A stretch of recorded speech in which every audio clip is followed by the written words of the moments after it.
Okay guys, this is to discuss the develop project. So number one, we use 12 volts motorcycle battery. So ito yun, power input.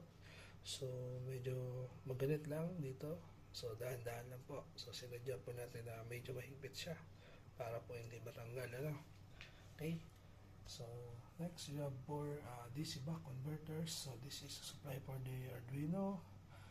This is the supply for servo motor dun sa roller. This supply for the relay. Ito, sinasupply niya. Then ito mas malaki is yun yung regulated supply para sa mga DC motors. Okay. This one is the relay module. So ito yung switching ng mga motor. So ito yung indicator light board. Then the Arduino. And ito yung driver ng ating mga DC motors, and as well as the connector for the sensors. And ito yung isa. Then ito yung sa servo motor para sa roller. So dito naman siya nakakonect. Okay. Ito yung ating water with diesel.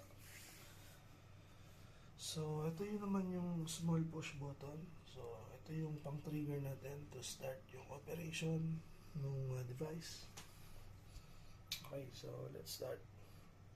So sa una, mapapansin nyo magbi-blink yan. So it means na nag-initialize muna yung ating mga sensors. So it is around 30 seconds to finish. So before anything, so you need to finish yung blinking muna ng mga LEDs. Okay. So hintayin nyo muna yung matapos.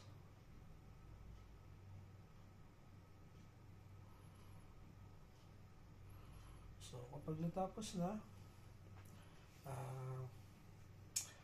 next na natin gagawin is ipupush yung itong button so para mag-operate.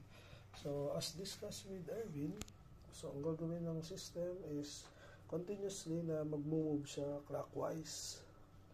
So syempre kapag ang bangka is moving forward, ang andar ng motor dapat is yung bottom. So para masagwan niya papunta ron.